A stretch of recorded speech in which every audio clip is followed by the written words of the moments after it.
Hello मेरे प्यारे बच्चों, कैसे हैं आप सब। आई होप आप सब मज़े में हैं, मस्ती कर रहे हैं और साथ साथ पढ़ाई भी आपने शुरू कर दी है, क्योंकि आप सब अब एक नई क्लास में जा चुके हैं। क्लास 9th वाले बच्चे क्लास 10th में पहुंच गए हैं। मस्ती तो खैर करनी ही है, उसके लिए मैं बिल्कुल मना नहीं करूंगी, लेकिन साथ साथ थोड़ा ध्यान पढ़ाई पे भी रखना है।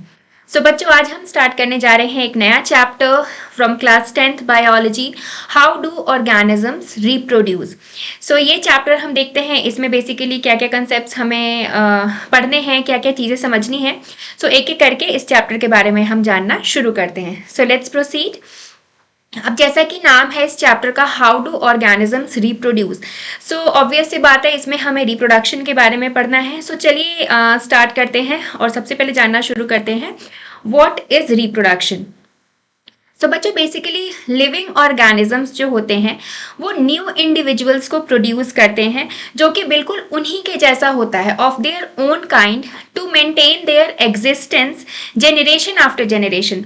दैट मीन्स जो भी लिविंग ऑर्गेनिजम्स होते हैं वो रिप्रोड्यूस करते हैं, और इस रिप्रोडक्शन की प्रोसेस से वो अपने तरह के ही इंडिविजुअल को प्रोड्यूस करते हैं, और जिसका मकसद ये है ताकि जेनरेशन आफ्टर जेनरेशन जो है वो एग्जिस्ट करते रहें इस अर्थ पे। This process is called as reproduction. इस प्रोसेस को हम कहते हैं रिप्रोडक्शन। चलिए, ये तो बहुत इजी है, काफ़ी टाइम से हम इस के बारे में पढ़ते आए हैं। रिप्रोडक्शन क्या है, ये डेफिनेशन तो हमारे लिए नई नहीं है, हम जानते हैं इसके बारे में।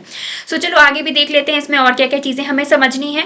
Importance of reproduction. अब बच्चों, यहाँ देखो डिस्कस करने वाली बात है, हमने लाइफ प्रोसेसेस भी पढ़े हैं, उसमें हमने देखा कि डाइजेस्टिव सिस्टम है, रिस्पिरेशन है, ये सब ऐसे लाइफ प्रोसेसेस हैं जो अगर रुक गए तो हम सरवाइव नहीं कर पाएंगे। सपोज आपकी बॉडी ने डाइजेशन करना ही बंद कर दिया और रिस्पिरेशन करना बंद हो गया, तो इससे हमारी बॉडी पे इमीडिएट असर पड़ता है और हमारी बॉडी जो है वो सरवाइव नहीं कर पाती। लेकिन क्या रिप्रोडक्शन भी उतना ही इसेंशियल लाइफ प्रोसेस है? आप सोच के देखो, क्या आपको लगता है? क्योंकि ज़रूरी नहीं है, अगर कोई इंसान रिप्रोड्यूस ना करे, अगर कोई लिविंग ऑर्गेनिज्म रिप्रोड्यूस ना करे, तो ऐसा नहीं है कि उसकी हेल्थ पे या उसकी लाइफ पे कोई असर पड़ेगा। फिर आखिर क्यों ज़रूरी है ये प्रोसेस रिप्रोडक्शन? कोई ना करे, फिर अगर ज़रूरत ही नहीं है इसकी, तो फिर हम क्यों करते हैं? ये चीज़ें हम डिस्कस करेंगे इम्पॉर्टेंस ऑफ रिप्रोडक्शन में। आखिर रिप्रोडक्शन की क्या इंपॉर्टेंस है, क्यों ये ज़रूरी है? बच्चों, बेसिकली ये ज़रूरी है for continuation of life on अर्थ पे लाइफ की कंटिन्यूएशन के लिए। सपोज एक कोई लिविंग ऑर्गेनिज्म है, उसने बोला कि भाई रिप्रोडक्शन तो ज़रूरी नहीं है, मुझे नहीं करना। उसने रिप्रोड्यूस नहीं किया, एक जो उसकी जेनरेशन है उसके बाद उसकी कोई नेक्स्ट जेनरेशन आई ही नहीं। अगर उसकी जेनरेशन नहीं आई, तो जो लोग उसके साथ लाइफ पे थे उनको तो उस ऑर्गेनिज्म के बारे में पता चला, लेकिन जो लोग उसके बाद आए, उसके मरने के बाद जो लोग आए, उनको पता ही नहीं रहेगा कि उसकी तरह की कोई चीज़ कभी एग्जिस्ट करती थी।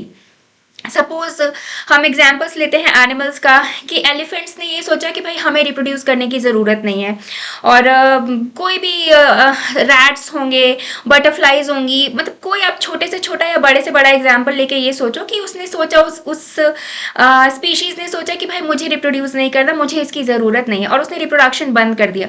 तो हमें अभी बटरफ्लाइज के बारे में पता है, हमें अभी एलिफेंट्स के बारे में पता है, लेकिन अगर कोई बेबी एलिफेंट हुआ ही नहीं, तो एक टाइम के बाद ऐसा होगा कि हमें धरती पे एलिफेंट्स देखने को ही नहीं मिलेंगे। उसका एग्जिस्टेंस खत्म हो जाएगा। यहाँ आता है कंटिन्यूएशन ऑफ लाइफ ऑन अर्थ, क्योंकि जब हम रिप्रोड्यूस करते हैं तो हम अपने बाद भी अपने जैसा कोई लिविंग ऑर्गेनिज्म छोड़ के जाते हैं, जिससे हमारा जो जेनरेशन है वो एग्जिस्ट करता है इस धरती पे। ये फर्स्ट पॉइंट है, continuation of life on earth. और सेकेंड पॉइंट क्या है? To maintain the size of the population. अगर इस तरह से मन बना के किसी ने रिप्रोड्यूस करना छोड़ दिया, तो पॉपुलेशन का साइज भी मेंटेन नहीं हो पाएगा। अचानक से जो पॉपुलेशन है वो बहुत ही ज़्यादा कम हो जाएगी। पॉपुलेशन का साइज मेंटेन करने के लिए भी रिप्रोडक्शन जरूरी है। And what else? Transfer of variation from one generation to another. और ये सबसे इंपॉर्टेंट पॉइंट है, क्योंकि जब हम रिप्रोड्यूस करते हैं, एक जेनरेशन के बाद दूसरी जेनरेशन आती है, तो उसमें कहीं ना कहीं थोड़े से वेरिएशंस देखने को मिलते हैं। वेरिएशंस मतलब क्या बोल सकते हैं हम बच्चों यहाँ पे?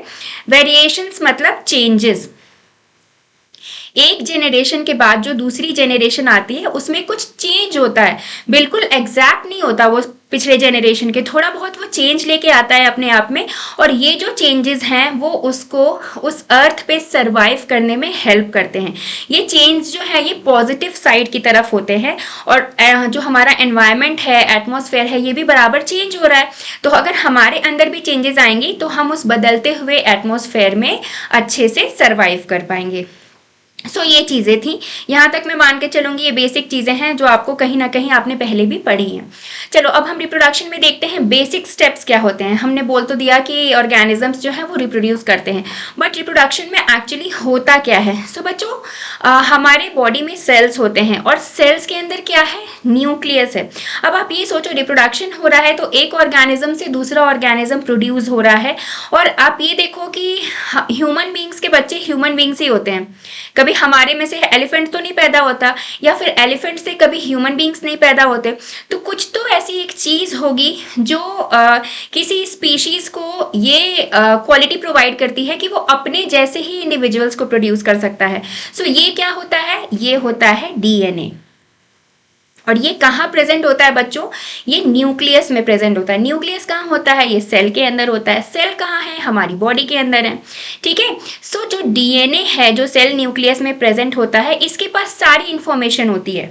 हमारी स्पीशीज की सारी इंफॉर्मेशन हमारे अंदर के डीएनए में है, और ये डीएनए जब एक पेरेंट से उसके ऑफस्प्रिंग में जाता है, दैट मीन्स उसके बच्चों में जाता है, एक इंडिविजुअल जो है वो रिप्रोड्यूस कर रहा है और अपने जैसे दूसरे ऑर्गेनिजम्स को प्रोड्यूस कर रहा है, तो वो अपने अंदर का जो डीएनए है उसको अपने ऑफस्प्रिंग्स में ट्रांसफर करता है। और ये जो डीएनए है यही वो इंफॉर्मेशन लेके जाता है कि हम ह्यूमन बींग्स के बच्चे हैं तो हमें ह्यूमन बींग्स की तरह ही डेवलप होना है। हम एलिफेंट्स के बच्चे हैं तो हम एलिफेंट्स की तरह दिखेंगे, हम रैट के बच्चे हैं तो हम रैट्स की तरह दिखेंगे। ठीक है। सो ये जो डीएनए है यही यहाँ पे मेन काम करता है, यहाँ पे ये बॉस बन जाता है। So DNA in the cell nucleus is the information centre for making protein. यही बताता है कि किस तरह के प्रोटीन्स फॉर्म होने हैं, और उन प्रोटीन से ही आगे चल के बॉडी स्ट्रक्चर जो है हमारा प्रोड्यूस होता है। The first step in reproduction is replication of DNA. जो डीएनए है, अब हमारे अंदर सेल के अंदर डीएनए प्रेजेंट है, लेकिन इसे रेप्लिकेट होना पड़ेगा। दैट मीन्स अगर ये ऑफस्प्रिंग में भी जाना है इसे, तो रेप्लिकेट मीन्स इसे अपना साइज बड़ा करना पड़ेगा, तभी तो फिर सेल डिवीजन होगी और ये उन सेल्स में भी डीएनए पास होगा। जैसे अगर हमारे अंदर रिप्रोडक्शन नहीं हो रही है तो डीएनए का जो भी मटेरियल, जितनी क्वांटिटी है वो हमारे सेल के अंदर मेंटेन है, लेकिन जब रिप्रोडक्शन होता है बच्चों तो सेल्स डिवाइड करते हैं। अब एक सेल के अंदर तो प्रेजेंट है आपका डीएनए, ये सेल डिवाइड होके अब 2 सेल्स बन गया, तो डीएनए को भी तो डिवाइड होना होगा, तभी तो ये आगे दोनों सेल्स में जाएगा। So the first step in reproduction is replication of DNA. Reproduction जैसे ही होगा, that means DNA की रेप्लिकेशन भी स्टार्ट हो जाएगी, ज़्यादा DNA बनेंगे, और ये कैसे बनेंगे, सेल डिवीजन से। Variations happen during कॉपिंग of DNA. और डीएनए जो कॉपी होती है, अब आप ये सोचो कि ह्यूमन बींग्स के बच्चे, आप अपने मम्मा और पापा से थोड़ी सिमिलैरिटी रखते हो। हम छोटे बच्चों को देखते तो कहते हैं ना, ये बिल्कुल अपनी मम्मा जैसा दिख रहा है, या बिल्कुल अपने पापा जैसे दिख रहा है, इसकी आंखें हूबहू मम्मा जैसी हैं, या फिर फोरहेड जो है ये बिल्कुल इसके फादर जैसा है। ऐसा क्यों होता है, क्योंकि बच्चों के अंदर जो डीएनए की कॉपीज होती हैं ये कहाँ से आती हैं, पेरेंट्स में से आती हैं। सो कुछ information as it is copy होता है, लेकिन सारी informations as it is copy नहीं होती हैं, कुछ वेरिएशंस भी होते हैं, जिसकी वजह से जो बच्चे हैं वो अपने माँ बाप से थोड़े अलग दिखते हैं। वैसे एग्जाम्पल्स भी हैं जिसमें ज़्यादातर हम यूनिसेलुलर ऑर्गेनिजम्स के बारे में बात करें, उनका भी हम देखेंगे इस चैप्टर में, तो वो बिल्कुल अपने पेरेंट्स की कॉपी होते हैं। आप बता नहीं सकते हो, उनका बच्चा भी अगर बड़ा हो जाएगा यूनिसेलुलर ऑर्गेनिजम्स का, तो बिल्कुल वो अपने मदर फादर की तरह ही दिखेगा। मदर फादर ना भी बोलो, जो भी उसका जेनरेटिव सेल है, क्योंकि यूनिसेलुलर तो जनरली एसेक्सुअल रिप्रोडक्शन से ही प्रोड्यूस होते हैं, तो जो भी उनका पेरेंट है वो उनकी कॉपी होता है। लेकिन ह्यूमन बींग्स में या फिर मल्टी सेलुलर ऑर्गेनिजम्स में ऐसा नहीं होता। हम पेरेंट्स से सिमिलैरिटी रखते हैं, रिजेंबलेंस शो करते हैं, लेकिन हम उनकी एग्जैक्ट कॉपी नहीं होते हैं, हमारे अंदर वेरिएशंस होती हैं। These variations are the basis of evolution, क्योंकि हम इवॉल्व हुए हैं। जैसे जैसे जनरेशन्स आगे बढ़ते हैं ये वेरिएशंस भी ज़्यादा होती जाती हैं, और इससे हमारा इवोल्यूशन होता है। आपने सुना है ना कि ह्यूमन बींग्स पहले क्या थे, जब हम स्टार्टिंग में इस धरती पे आए इंसान, तो क्या थे वो? मंकीज थे, बंदर थे वो। धीरे धीरे करके इवोल्यूशन हुआ और आज हम इस फॉर्म में हैं, हम वेल डेवलप्ड ह्यूमन बींग्स हैं। सो ये धीरे धीरे इवोल्यूशन हुआ है, काफ़ी टाइम लगा है इस इवोल्यूशन को होने में, लेकिन इवोल्यूशन के साथ साथ हमारे अंदर चेंजेस आते गए हैं और आगे चल के कुछ हजार सालों में और ज़्यादा इवोल्यूशन होगा, और भी चेंजेस हमारे में देखने को मिलेंगी। कुछ वैसे ऑर्गन्स हैं जो पहले जो हमारे एंसेस्टर्स थे उनमें प्रेजेंट है, लेकिन धीरे धीरे करके वो बॉडी से गायब हो चुके हैं।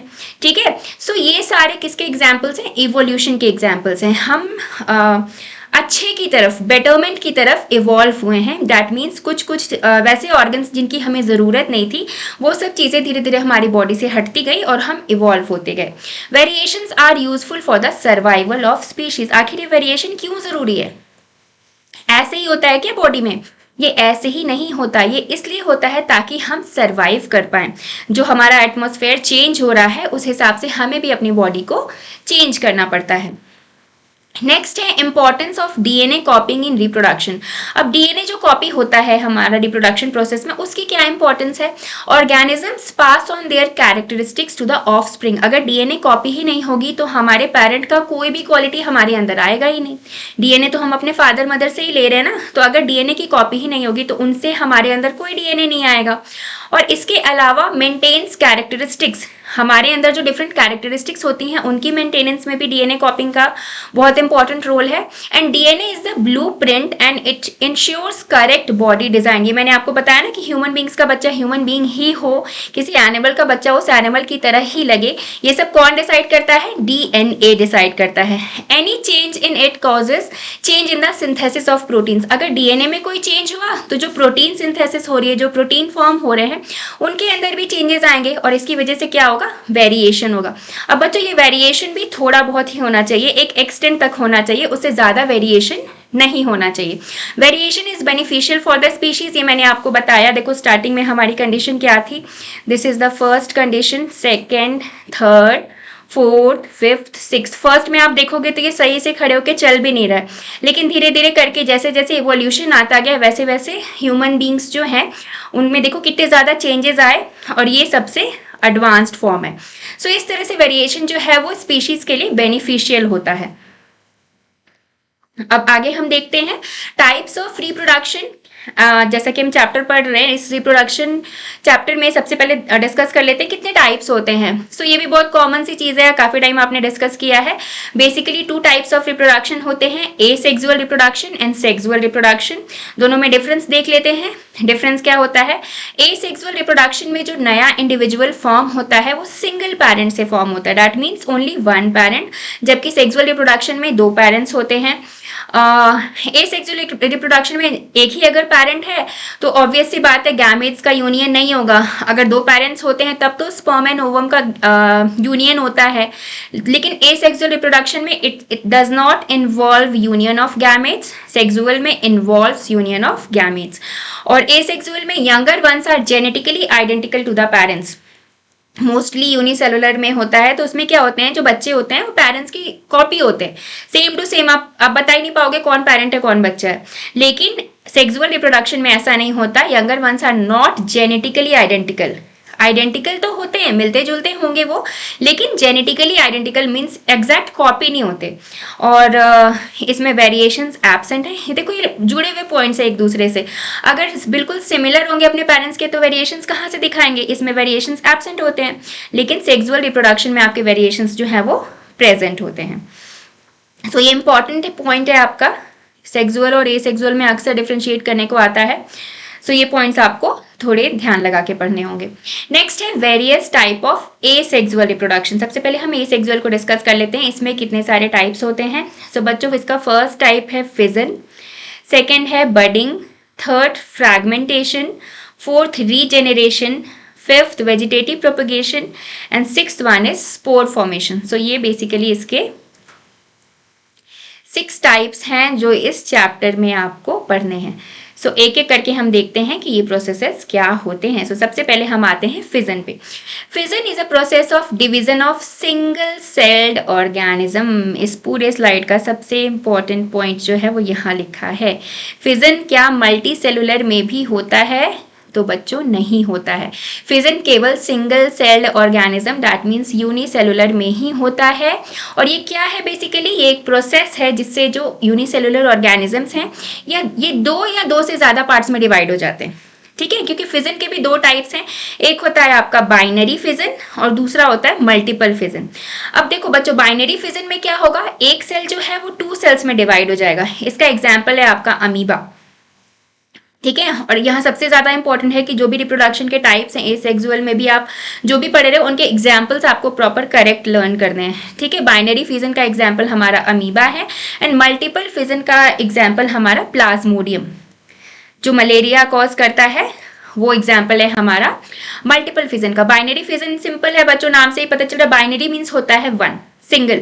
तो एक सेल जो है आपका वो केवल एक बार डिवाइड होगा। एक सेल था यहाँ पे अमीबा आपका, ये एक यूनिसेलुलर है, ये डिवाइड हो गया यहाँ से। ठीक है, सो एक से डिवाइड होके ये कितने सेल में बन गया, 2 बन गया। ये बाइनरी फिजन हुआ, बस एक बार डिवीजन हुई और 1 सेल जो था वो 2 सेल में आपका डिवाइड हो गया, 2 डॉटर सेल्स हमें मिल गए। लेकिन मल्टीपल फिजन में क्या होता है बच्चों, जो एक सेल होता है, इसमें एक इंपॉर्टेंट पॉइंट देखो, ये अनफेवरेबल कंडीशंस में होता है। कोई भी सेल जो है ना वो मल्टीपल फिजन करना चाहता नहीं है, अपनी मर्जी से मल्टीपल फिजन सेल्स नहीं करते यूनिसेलुलर ऑर्गेनिज्म। लेकिन जब कंडीशंस अनफेवरेबल हो जाती हैं, इनकी मर्जी से नहीं चलता काम, तो इनको मल्टीपल फिजन करना पड़ता है। इसमें क्या होता है, इसमें देखो आपका ये प्लाज्मोडियम है, इसके अंदर आपकी डिवीजन स्टार्ट हो गई है, न्यूक्लियाई सबसे पहले डिवाइड होने लगता है। इसमें तो आपका न्यूक्लियस एक, यहाँ 1 न्यूक्लियस से आपका सिंपल यहाँ पे 2 न्यूक्लियाई बने। लेकिन जब हम मल्टीपल फिजन के बारे में बात करते हैं तो यहाँ पे देखो ये सिंगल न्यूक्लियस है, लेकिन यहाँ पे आके आपके बहुत सारे न्यूक्लियस फॉर्म हो गए। ठीक है, मल्टीपल न्यूक्लियाई फॉर्म हो जाते हैं और फिर एक ही बार ये जो सेल है ना ये बर्स्ट कर जाता है, फट जाता है। ठीक है, और बहुत सारे आपके ऑर्गेनिजम्स जो है वो फॉर्म हो जाते हैं, इसलिए हम इसको बोल रहे हैं मल्टीपल फिजन। 2 से ज्यादा को आप मल्टीपल बोल सकते हो, इसमें 3 4 5 6 7 8 9 10 कितने भी सेल्स आपके फॉर्म हो सकते हैं। मल्टीपल फिजन में आपके 2 से ज्यादा सेल्स फॉर्म होंगे। तो ये था binary fission and multiple fission. Examples are always very very important. Next हम आते हैं बडिंग पे। अब बडिंग क्या है, budding is a method of reproduction in which protuberance develop. Protuberance बच्चों एक आप कह सकते हो स्वेलिंग, एक तरह से उभार होता है। डैट मीन्स अगर आपकी समझ लो ये बॉडी है, ये स्ट्रक्चर है, यहाँ पे कुछ अचानक से ऐसे निकला हुआ सा आ जाए स्ट्रक्चर, कोई उभार आ जाए जो अलग से आपके शरीर पे दिखने लगे, उसको हम प्रोट्यूबरेंस बोलते हैं।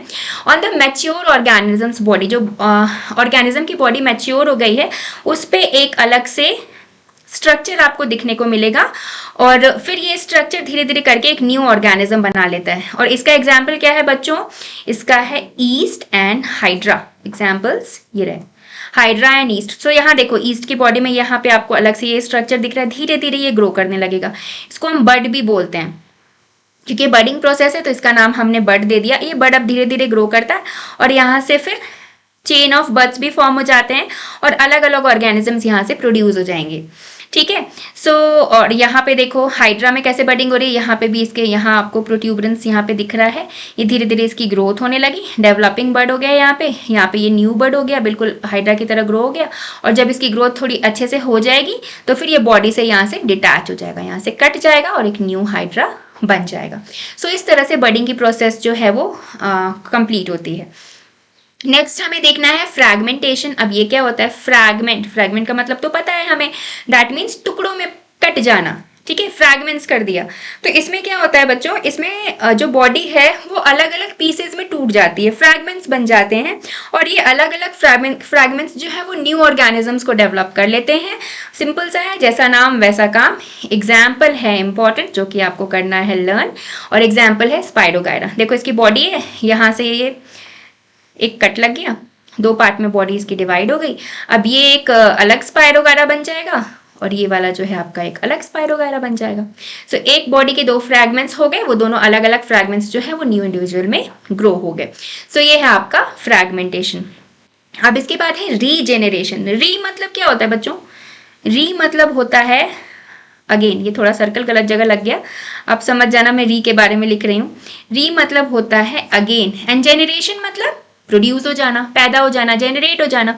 सो regeneration is the ability of an organism to replace और रिपेयर एनी लॉस्ट पार्ट।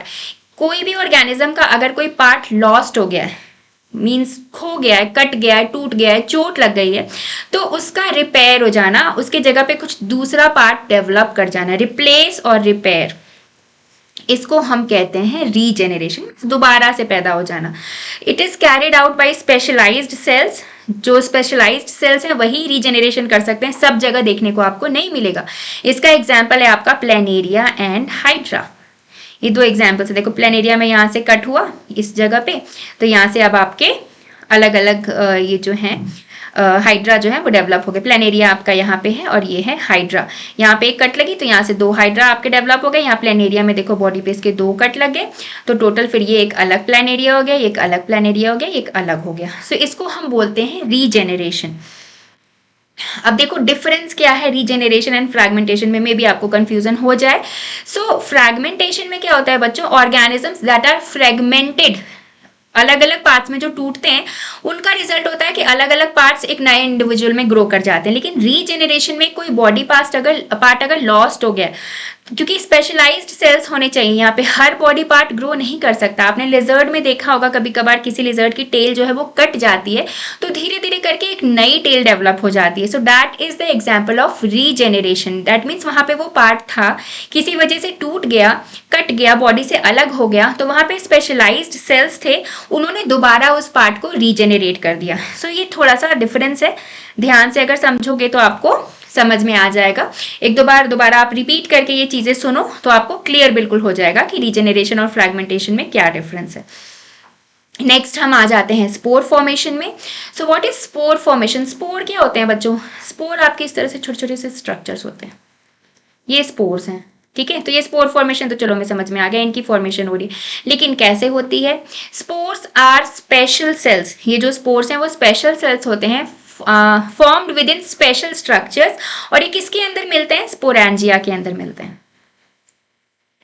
जो स्पोर्स होते हैं वो स्पोरेंजिया में होते हैं, और स्पोरेंजिया जो है वो डिसेमिनेट हो जाता है, दैट मीन्स फट जाता है, बर्स्ट आउट होता है, और उसके बाद ये स्पोर्स रिलीज हो जाते हैं, और ये स्पोर्स अलग अलग जगहों पे चले जाते हैं और वहां पे न्यू ऑर्गेनिजम्स को ग्रो कर सकते हैं। This is exclusive to plant kingdom, important point है ये, ठीक है, केवल प्लांट किंगडम में ही आपको देखने को मिलेगा। और इसका एग्जाम्पल जो बहुत फेमस है वो है राइजोपस। इसके अलावा मशरूम भी इसका एग्जाम्पल है। अब देखो इसमें क्या होता है बच्चों, राइजोपस में ये आपका स्पोरेंजियम है, ठीक है, दैट मीन्स इसके अंदर आपके स्पोर्स जो है वो प्रेजेंट है। अब क्या होता है, धीरे धीरे करके आपके जो स्पोर केस है जिसके अंदर स्पोर्स प्रेजेंट है, यहाँ पे भरे पड़े हैं आपके स्पोर्स, एक ऐसा कंडीशन आता है जब ये इसमें स्टे नहीं कर सकते, ये बर्स्ट आउट हो जाता है, फट जाता है, और जो स्पोर्स हैं आपके वो एयर में डिस्पोज हो जाते हैं, हवा में सब तरफ जाके ये फैल जाते हैं।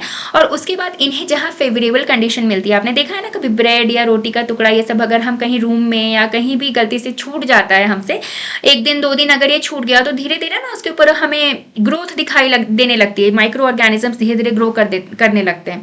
सो इन्हें जो ये स्पोर्स होते हैं उन्हें वहाँ पे फेवरेबल कंडीशन दिखती है, उन्हें ये दिखता है कि हम यहाँ पे ग्रो कर सकते हैं, बस वो फटाफट वहाँ पे बैठ जाते हैं, खुद ग्रो कर लेते हैं, अपने पूरे खानदान को भी वहाँ पे ग्रो करा लेते हैं। सो इस तरह से वो चीज़ जो है हमारी वो खराब हो जाती है, और ये स्पोर जो है उस पर अच्छे तरीके से फॉर्म कर जाते हैं, इनका तो रिप्रोडक्शन हो गया, इन्होंने तो अपने जैसे बहुत सारे को प्रोड्यूस कर लिया, और जो हमारा मटीरियल था वो वेस्ट हो गया। So this was about spore formation. अब नेक्स्ट है वेजिटेटिव प्रोपगेशन। अब इसमें क्या होता है बच्चों, vegetative propagation is a method of reproduction where a vegetative plant part. अब ये वेजिटेटिव प्लांट पार्ट क्या आ गया भाई, ये तो नई बला आ गई, produces a new plant. Vegetative plant part कौन सा होता है? सो बच्चों वेजिटेटिव का मतलब है स्टेम, रूट या लीव्स। देखो प्लांट में वेजिटेटिव पार्ट्स भी होते हैं, रिप्रोडक्टिव पार्ट्स भी होते हैं। रिप्रोडक्टिव पार्ट्स में आपके फ्लावर आ जाएगा, और वेजिटेटिव पार्ट्स में क्या आ जाएगा? स्टेम, रूट एंड लीव्स, ये इसके वेजिटेटिव पार्ट्स हैं। तो अगर हमने इन पार्ट्स से रिप्रोडक्शन करा दिया, किसी प्लांट का स्टेम ले लिया, उससे नया प्लांट ग्रो करा दिया, किसी प्लांट का रूट ले लिया, उससे नए प्लांट्स को ग्रो करा दिया, या किसी प्लांट की लीफ ले ली और उससे ग्रो करा दिया, तो ये क्या होगा? वेजिटेटिव प्रोपगेशन होगा। हमने वेजिटेटिव पार्ट्स लिया और उससे आपके नए प्लांट्स को प्रोपगेट कराया, दैट मीन्स प्रोड्यूस कर दिया। इसके एग्जाम्पल्स हैं आपके ब्रायोफाइलम, रोज, जैस्मिन और शुगर केन। अब ये वेजिटेटिव प्रोपेगेशन भी जो है आपका ये दो तरह का होता है, एक नेचुरल एक आर्टिफिशियल। ये आगे की स्लाइड्स में आपको क्लियर हो जाएगा। पहले चलो इनके हम देख लेते हैं एग्जांपल्स कि स्टेम से, रूट से और लीफ से हम किस तरह से प्लांट्स को ग्रो कराते हैं। सो यहाँ पे देखो, ये आपका जो पोटैटो है, पोटैटो एक्चुअली एक स्टेम होता है। जो खाते हैं हम पोटैटो, वो एक प्लांट का स्टेम है, एक्चुअली स्टेम को ही हम खाते हैं। तो इस पोटैटो को अगर आप लगा दोगे मिट्टी के अंदर, तो इससे भी आपके नए प्लांट्स ग्रो हो जाएंगे। या फिर मिट्टी के अंदर ना ही लगाओ, तुम पोटैटो को बस छोड़ दो, यूज ना करो, अपने किचन में ही पड़ा रहने दो, तो कुछ दिनों के बाद आप देखोगे पोटैटो पे ही इस तरह से बड्स निकल आते हैं। इस तरह से ग्रोथ जो है हमें देखने को मिलती है। ठीक है, सो इस तरह से आपके नए प्लांट्स डेवलप हो जाते हैं स्टेम से। रूट से तो बहुत कॉमन सा एग्जांपल है आपके कैरेट हो गए, ग्रास हो गए, रेडिश हो गए। इन सब में क्या होता है कि इनको, ये जो कैरेट है ये रूट है, अब इसको हमने लगा दिया मिट्टी के अंदर, तो इससे आपका नया प्लांट जो है वो ग्रो करने लगा। ब्रायोफाइलम देखो थोड़ा सा अलग है, लीव्स में से भी नए प्लांट्स ग्रो होते हैं। जैसे कि ये आपका बेगोनिया, ये लीफ था, ठीक है। अब लीफ को जैसे ही फेवरेबल कंडीशन मिली, मॉइस्चर वगैरह एंड ऑल, इसको मिला, सनलाइट मिली, तो इस लीफ से भी देखो अलग आपके न्यू प्लांट्स जो हैं वो डेवलप हो रहे हैं। सो ये किसका एग्जाम्पल है बच्चों? ये नेचुरल वेजिटेटिव प्रोपेगेशन है, नेचर में खुद ब खुद हो रहा है ये। ठीक है, stem, root and leaves examples आपको लर्न करने ही पड़ेंगे। अब देख लेते हैं आर्टिफिशियल भी, हमने बोला है भाई आर्टिफिशियल, तो उसमें क्या करते हैं। अब आर्टिफिशियल का मतलब है कि इसमें हमें अपना हाथ लगाना पड़ेगा। नेचुरल नेचर में खुद ब खुद हो रहा है, आर्टिफिशियल में तो जब तक हम इन्वॉल्व नहीं होंगे ये हो नहीं पाएगा। Artificial vegetative propagation is done through cutting. Cutting कौन करेगा? हम करेंगे। लेयरिंग कौन करेगा? हम करेंगे। ग्राफ्टिंग हम ही करेंगे। ठीक है, सो इसमें देखो अब हम क्या करते हैं, कटिंग। आपने देखा होगा कि रोज का प्लांट लगाते हैं तो क्या करते हैं, कहीं से स्टेम भी उसका काट के ले आते हैं। जो पुराना रोज प्लांट है हमारा, उसकी स्टेम हमने काट ली और उसको हमने सॉइल में डाल दिया, तो वहां से एक नया रोज प्लांट जो है आपका डेवलप हो जाता है। ठीक है, सो एक इस तरह का आपका कटिंग का एग्जाम्पल आप रोज देख सकते हो। लेयरिंग में अब देखो क्या होता है, लेयरिंग में हमने क्या किया कि एक प्लांट हमारा ये था यहाँ पे, ठीक है, इसका ये एक स्टेम हमने ले लिया, यहाँ से स्टेम उठाया हमने, अब ये लगा हुआ है, अभी हमने प्लांट में से काटा नहीं है इसको, प्लांट में लगा है इसको यहाँ पे करके, और यहाँ पे फिर से इसको मिट्टी के नीचे डाल दिया। ठीक है, तो यहाँ से जो आपका है एक न्यू प्लांट ग्रो हो जाएगा। ठीक है, सो ये होती है लेयरिंग।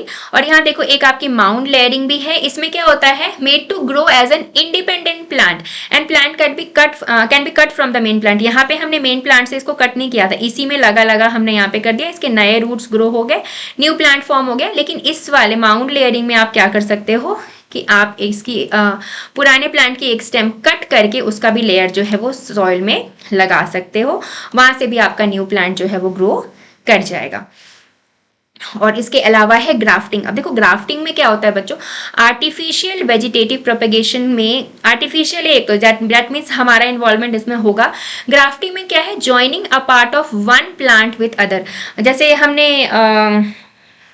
हाइब्रिडाइजेशन पढ़ा है ना, दो चीज़ों को मिला देते, कुछ नई क्वालिटी, कुछ नया ही प्लांट ग्रो कर लेते हैं। सो थोड़ा बहुत वो कंसेप्ट इसमें है। अब इसमें हम क्या करते हैं, देखो यहाँ पे एक ये प्लांट है, ये पुराना सा प्लांट है, हमने इसका स्टॉक ले लिया, दैट मीन्स इसकी मेन स्टेम ले ली, और ये जो हम ला रहे हैं ना शियोन, इसका जो एक पार्ट ला रहे हैं, ये दूसरे प्लांट से है, this is from different plant. दो अलग अलग प्लांट्स को हमने यहाँ पे जोड़ दिया, एक साथ लगा दिया, और हम ये उम्मीद कर रहे हैं कि कुछ हमें नया देखने को मिले, कुछ नई वैरायटी हमें यहाँ पे देखने को मिल जाए। तो ये डिफरेंट प्लांट से हमने लिया प्लांट, ये हमारा प्लांट 1 है, ये हमारा प्लांट 2 है, इन दोनों को हमने मिला दिया। देखो यहाँ पे इसका ग्राफ्टिंग कर दी, यूनियन कर दिया, इन दोनों प्लांट्स की यूनियन कर दी, इसको बांध दिया अच्छे से, हमने रैप कर दिया, और फिर यहाँ पे धीरे धीरे इसकी ग्रोथ हो गई, ये और ज़्यादा ऐसे ग्रो करता जाएगा, और यहाँ पे हमें एक न्यू वैरायटी जो है आप कह सकते हो देखने को मिल जाती है। New plant with root system of stock and shoot develops. So this was about artificial vegetative propagation. अब इसमें देखो वेजिटेटिव प्रोपेगेशन की इंपॉर्टेंस क्या है, easy and less expensive. Easy तो है और एक्सपेंसिव भी कम है, क्योंकि जो आपका पुराना पार्ट है प्लांट का जो ऑलरेडी ग्रो कर चुका है, उसी को आप यूज करके न्यू प्लांट्स को ग्रो कर रहे हो। Suitable for long periods of seed dormancy, ज़्यादा जो सीड है आपके उनकी डोरमेंसी पीरियड के लिए भी ये सूटेबल है। सीड जो है वो ज़्यादा टाइम तक आपके डोरमेंट रहेंगे, दैट मीन्स आप उनको यूज कर सकते हो। डिजायरेबल न्यू प्लांट्स, जो आपने ग्राफ्टिंग की उससे आप जिस तरह से चाहते हो उस तरह का न्यू प्लांट ग्रो करा सकते हो। ज़रूरी नहीं है, 100% पॉसिबिलिटी नहीं है कि ग्राफ्टिंग में आपका न्यू प्लांट ग्रो करेगा ही करेगा, लेकिन कर सकता है। Suitable for poor seed viability, वैसे सीड्स जो जिनकी वायबिलिटी बहुत पुअर है, मतलब बहुत कम है, उनके लिए भी ये सूटेबल है। Earlier production of flower and fruits, अगर क्वालिटी इन्हांस होगी तो फ्रूट्स एंड फ्लावर्स जो है आपके वो जल्दी प्रोड्यूस हो जाएंगे। And to save a stock of preserved varieties, और जो पुराने अच्छे हैं हमारे पास, जैसे रोज हुए, रोज प्लांट है या फिर कुछ वैसे अच्छे प्लांट्स हैं, तो उनको हम प्रिजर्व करके रख सकते हैं। दैट मीन्स उनको खत्म हम होने ही नहीं देंगे। एक प्लांट जैसे ही हमारा एज कट जाएगा, दैट मीन्स पुराना हो जाएगा, उसका एक स्टेम लेके हमने दूसरा न्यू ग्रो करा लिया, दूसरे से तीसरा ग्रो करा लिया। तो इस तरह से हम प्रिजर्व करके रख सकते हैं, जो भी हमारी अच्छी वेराइटीज है प्लांट्स की, उनको हम प्रिजर्व कर सकते हैं। So this was all about vegetative propagation. इसका इंपॉर्टेंस भी आपसे पूछा जा सकता है, ठीक है। So I hope this video was useful for you. Half portion हमने इस चैप्टर का यहाँ पे डिस्कस कर लिया है, और अभी सेक्सुअल रिप्रोडक्शन वाला पार्ट हमारा इस चैप्टर में रहता है, so that too we are going to discuss, but अभी के लिए हम इतने पे इसको रोकते हैं। नेक्स्ट वीडियो में इसका आगे का पार्ट में डिस्कस करूंगी आपसे। सो आई होप कुछ तो समझ में आया होगा, आपके कंसेप्ट्स क्लियर हुए होंगे। So stay tuned with the channel and see you in my next video. Thanks for watching this one.